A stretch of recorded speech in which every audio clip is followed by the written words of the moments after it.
Bonsoir, prenez ce moment pour vous. Rien de ce qui s'est passé aujourd'hui n'a encore d'importance. Les bruits de la ville, les préoccupations du jour, les lumières artificielles, laissez tout cela derrière la porte de votre chambre. Imaginez que vous êtes assis au bord d'une fenêtre ouverte. Une brise légère, chargée de l'odeur de la terre chauffée et de l'eau fraîche, vient caresser votre visage. Vous êtes en sécurité. Ici, dans cette enceinte universitaire, nous cultivons le savoir, mais ce soir, nous cultivons le repos. Relâchez vos paupières. Sentez vos pieds devenir lourds, comme s'ils s'enfonçaient doucement dans un tapis de laine épaisse. Vos mains reposent sans force. Votre respiration devient un flux régulier, un va-et-vient tranquille, semblable au mouvement d'un grand fleuve.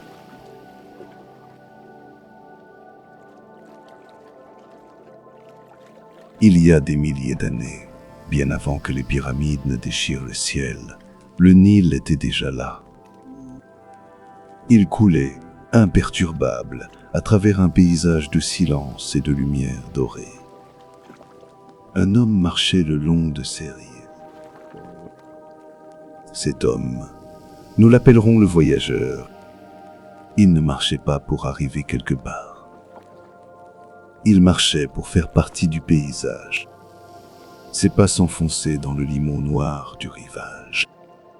Parfois, il s'arrêtait pour observer un héron cendré immobile, une statue de plume au milieu des roseaux.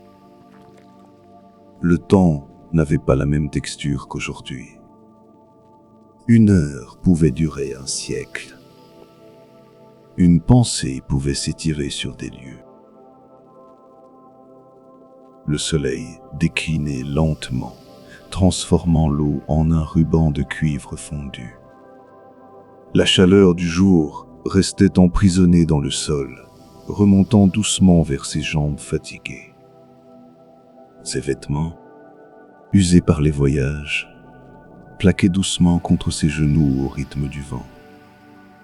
Il n'avait rien, et pourtant, à cet instant précis, en regardant l'immensité du fleuve, il possédait le monde entier. La nuit commença à tomber, une nuit bleue, profonde, parsemée de diamants lointains. C'est à ce moment que tout changea. De l'autre côté du Nil, là où les collines de calcaire se fondent dans les ombres, quelque chose bougea. Ce n'était pas le mouvement d'un animal, ni le balancement d'un palmier. C'était une masse, une présence organique si vaste qu'elle semblait modifier la courbure de l'horizon. Le voyageur s'arrêta. Il ne sentit pas de peur, car la peur appartient au monde des petits instincts. Il ressentit un vertige sacré. Une silhouette immense se dressa. Un géant. Sa peau semblait faite de la même roche que les montagnes, striée par les millénaires, polie par les tempêtes de sable. Ses yeux, s'ils existaient, étaient sans doute tournés vers des constellations que nous ne connaissons plus. Le géant s'approcha d'un vieux pont de bois. Ce pont était une relique, une dentelle fragile de cordes et d'acacia jetée sur le courant. Pour un homme, c'était un ouvrage solide. Pour le géant, c'était un songe. Dès qu'il y posa le pied, le bois ne craqua pas. Les fibres se rompirent avec la douceur d'un tissu déchiré. Le géant tomba dans le Nil. L'impact ne fut pas un fracas, mais un immense bercement. Une vague de limon monta vers les étoiles avant de retomber en une pluie fine, une brume argentée qui recouvrit tout le rivage. Puis, le silence revint. Un silence plus dense, plus liquide. L'homme attendit. Le fleuve semblait avoir avalé la montagne. Mais bientôt, une main de la taille d'une barque émergea des eaux sombres. Puis une épaule, puis le buste entier. Le géant se releva, l'eau glissant sur ses flancs comme des cascades de perles noires. Il n'était pas blessé. Lavé de sa fatigue, il traversa le reste du fleuve, l'eau lui arrivant à peine à la taille, et vint s'asseoir sur la rive, à quelques mètres du voyageur. Pendant des heures, aucun des deux ne fit un geste. Ils étaient deux solitudes, se faisant écho sous la voûte céleste. L'homme alluma un petit feu. Une flamme timide, orange et vacillante. Le géant pencha sa tête immense vers la lueur.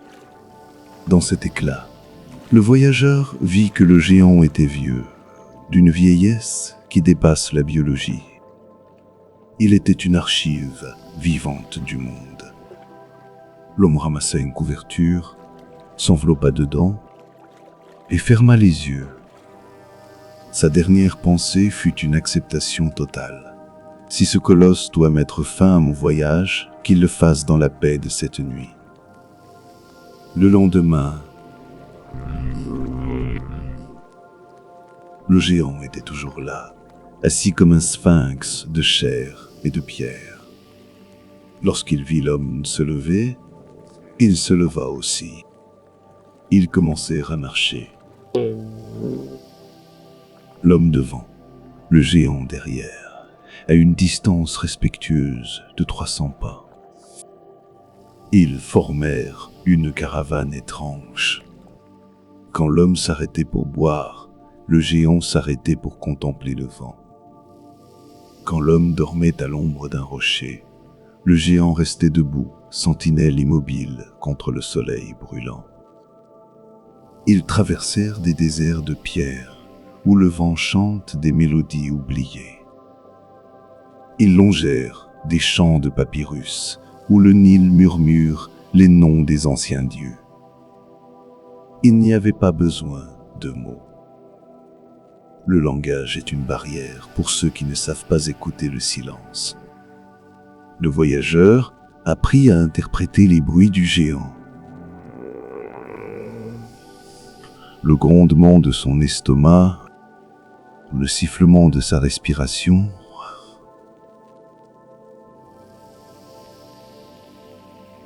Un jour, le paysage verdit. Un village apparut, niché dans une boucle du fleuve. C'était un lieu de labeur et de terre cuite.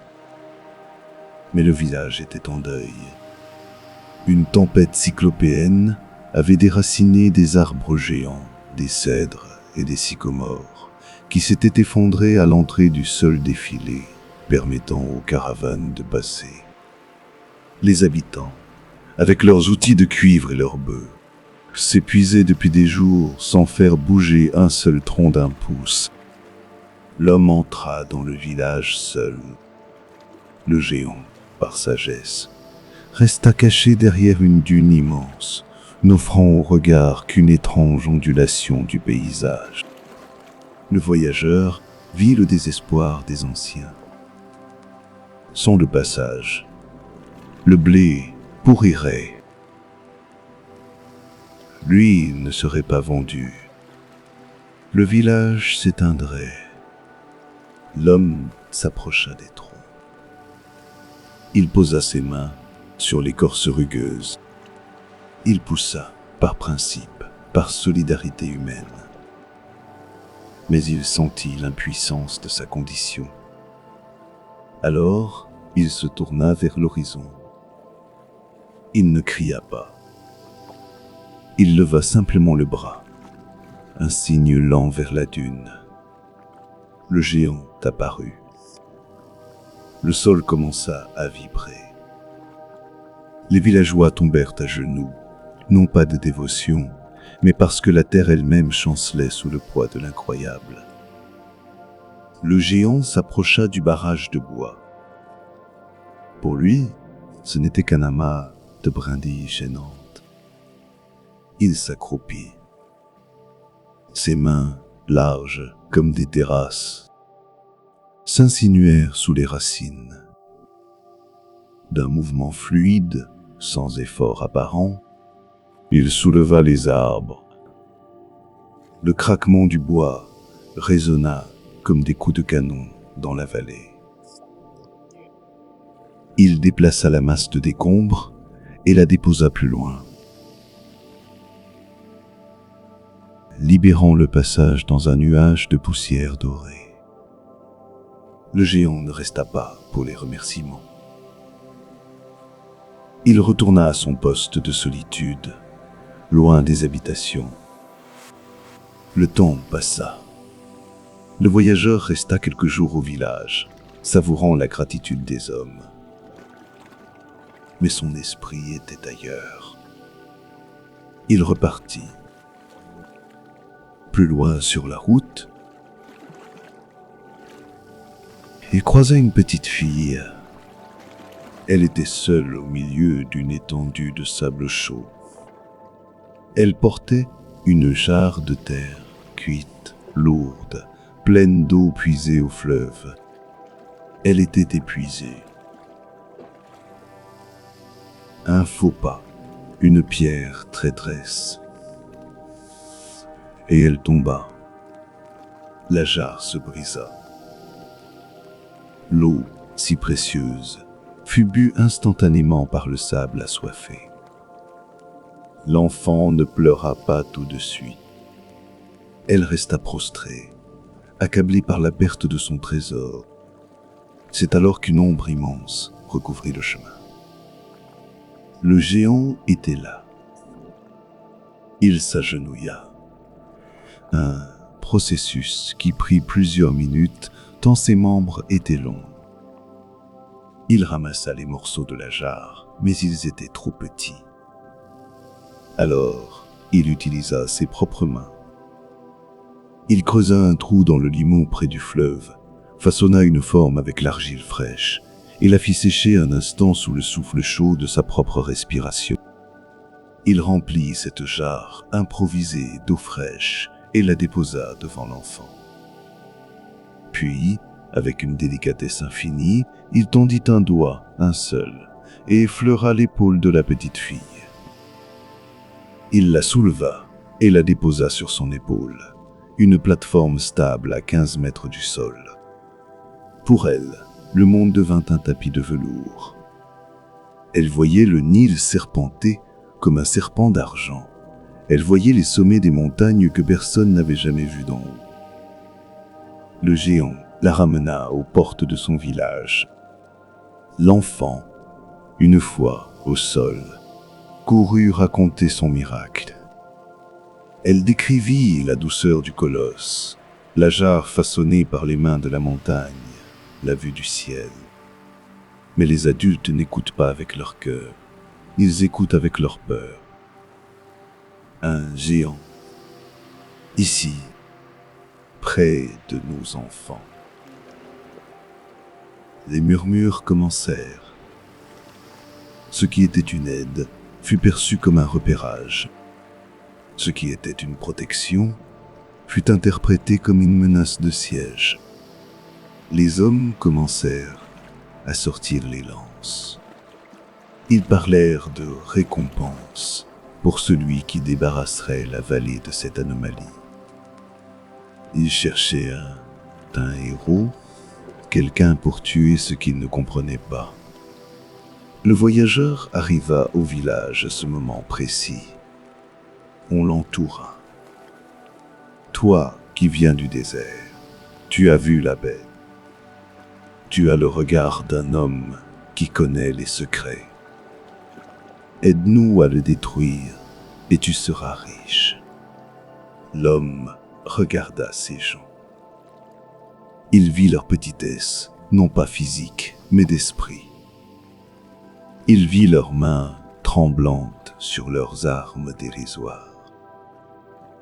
Il ne ressentit pas de colère, seulement une immense tristesse. Il comprit que le géant n'était pas en danger à cause de leur lance. Aucune arme humaine ne pouvait percer cette peau de roche, mais que les hommes, eux, étaient en danger de perdre leur propre humanité. Le voyageur ne répondit rien. Il traversa le village, prit sa besace et repartit vers l'ouest, là où le soleil entame sa descente vers le monde souterrain. Il trouva le géant assis sur une crête. Il semblait attendre.